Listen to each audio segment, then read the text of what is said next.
Hello guys! Welcome to my vlog edition.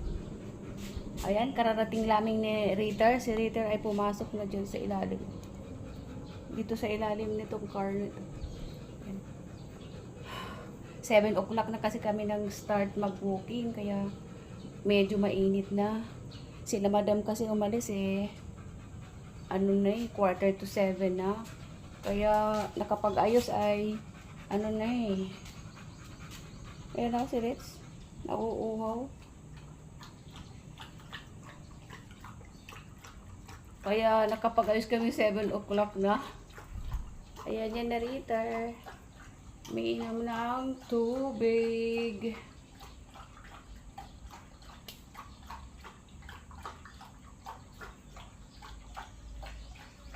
Ano bang ganap natin today? Today is Tuesday. Dumating na sila galing Boracay last night. Oh? Yeah, last night. Tapos, maraming labahin na naman guys. Ganito talaga ang trabaho ng babaeng pangit. Napango. Ganun talaga nagtatrabaho guys. Kahit sino naman marirelate nyo talaga. Ang nagtatrabaho ay nagpapagod talaga. Para magkaroon ng sahod. Ha? Uy! Nakita ang balon-balonan ko. Ay, mamaya biakin ko na talaga ito. Sure na talaga guys. Kasi nandito ng itak. Siya. Oh. Bago yung attire ko guys. Oh. At tomorrow, andito na si madam. Kaya siya na naman yung mag-walking kay Ritter. So, mag-exercise muna tayo. Para kulang kasi yung ano namin yung lakad. At saka sa labas nito guys na blurred na. Nagba-blurred. Kaya hindi ko alam kung bakit.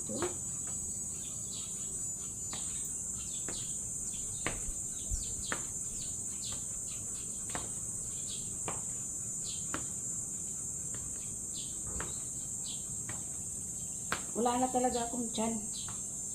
Siya. Oh. Wala na. Super payat ko na.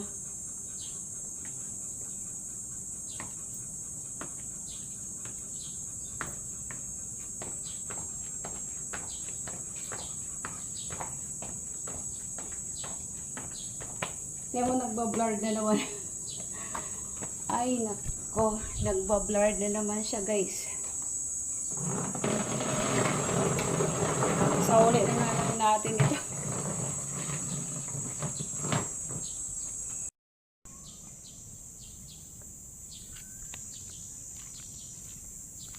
Malunggay tip. Ito din.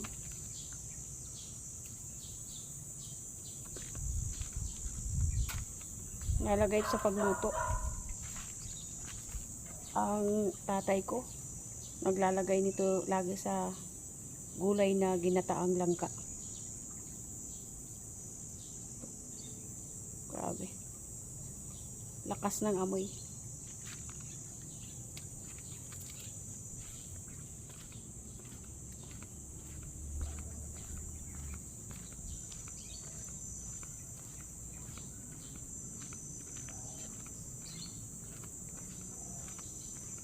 Hey guys, nagpupunta ko dyan sa puno ng bayabas, pero in silent lang. Kasi, yun nga may CCTV dyan sa poste. Titingin ako kung may bunga siya guys, pero mga putot pa. Yan, sinilip ko lang siya talaga guys.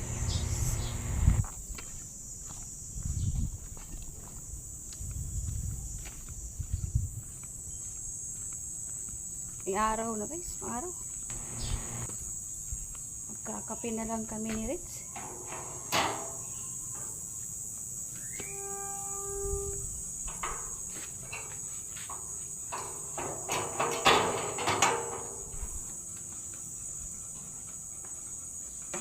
Kahit maaga pa mainit, kaya sandali lang ako sa labas. Diyan ka lang, Ritz? Papasok na ako sa loob. Wala pa naman si Elisa eh. Kasi magano ako dyan eh, magdidilig. Didiligan ko yan dahil hindi naman umulan.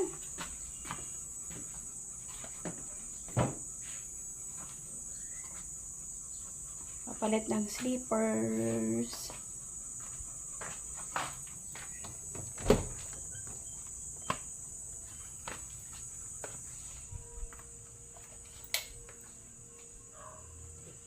Yan. Ayaw pa pumasok ni Rita. Ang liwanag ng ilaw na yan.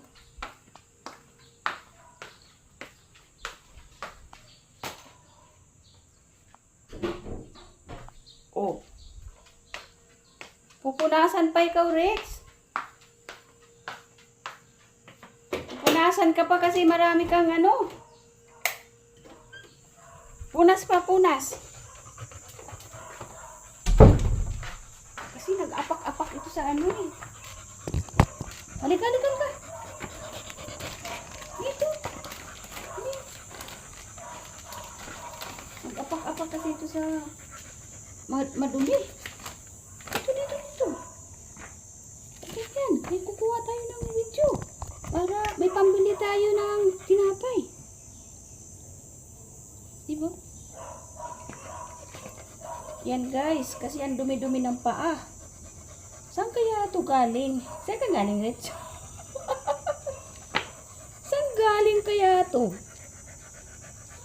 Ang dumi.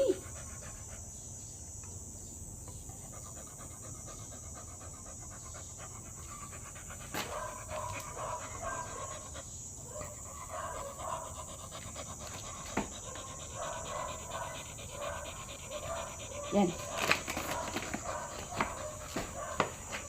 Let's go na. Come here. Pasok na, dali.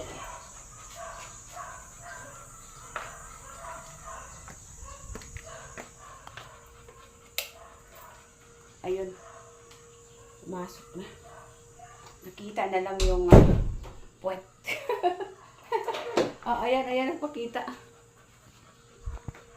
Naghahanap yan siya ng electric fan.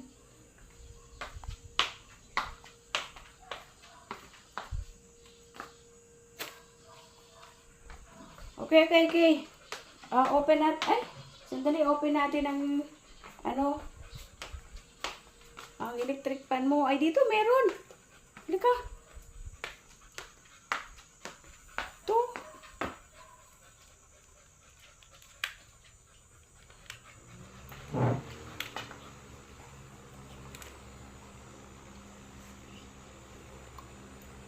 Yan, tingnan mo guys. Kasi gusto niya ng may electric fan pag nanggagaling kami mag-walking. Kailangan talaga niya mag-electric fan guys. Kaya parang puputulan siya ng hininga. OMG, kumakalaw ng aking sikmura. Oh. Relax na, let's relax.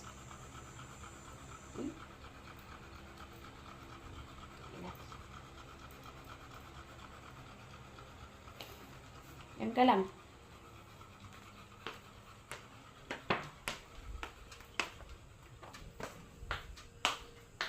Naghahanap talaga siya ng ng malamig na lugar. Tapayin natin ang ilaw kasi sayang sa kuryente. Ito. Ang aking ganap for today ay, tingnan nyo. Yan.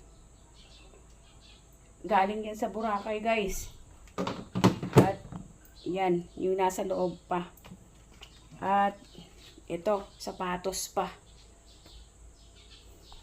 Yan ngayon ang mga ganap. Ay, gusto ko sanang lumabas. Pumunta sa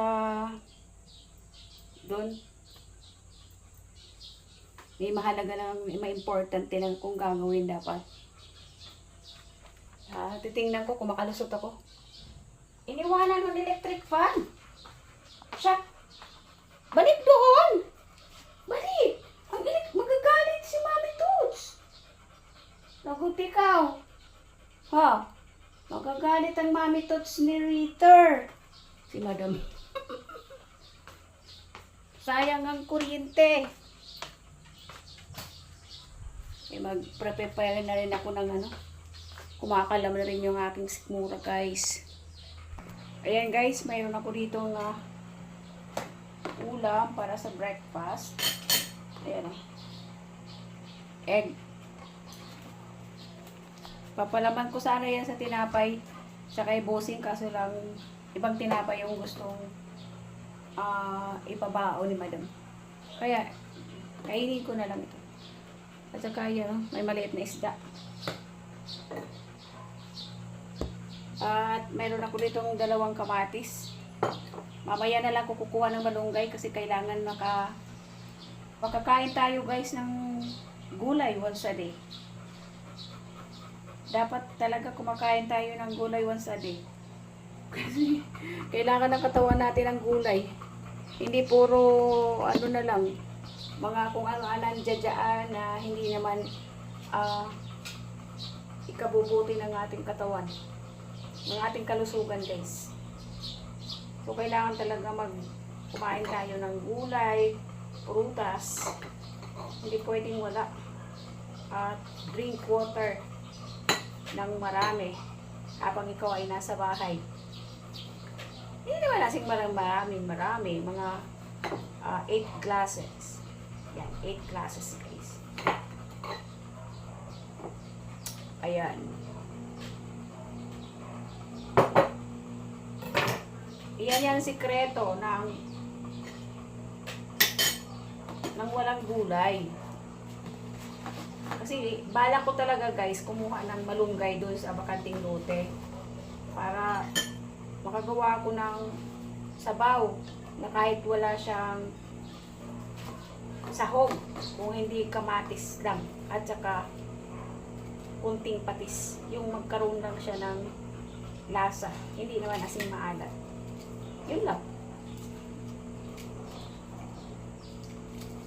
Basta mayroon kang isda, pritong isda, ganyan.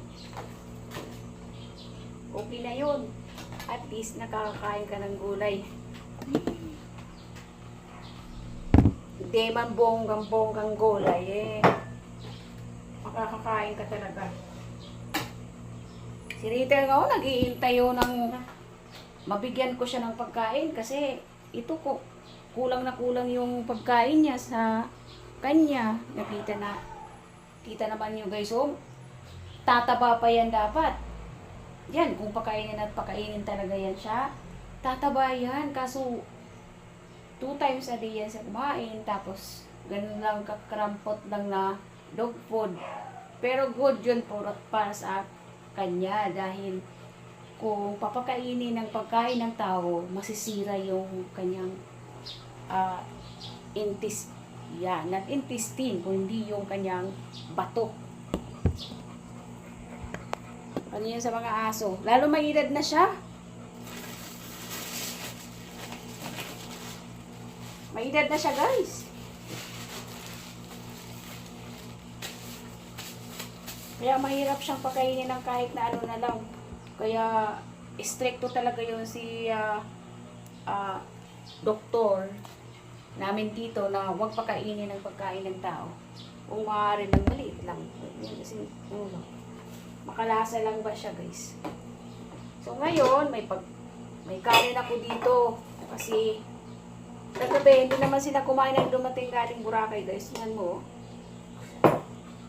Kasi nagano na sila, nag-McDo. So natulog sila kasi pagod na pagod daw sila. Pero nagluto naman ako guys. Pakbet at saka niready ko ay lumpiang Shanghai, di ba pinakita ko sa inyo? My previous video. Na ano ko.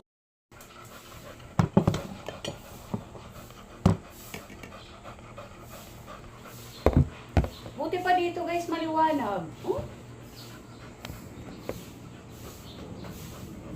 Ay, kasi i-upload ko ito sa, ano, sa Facebook. Kain kayo tayo guys. Medyo kumukurot-kurot na yung aking tiyan.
Sira. Makabili ako ng pampalit nito.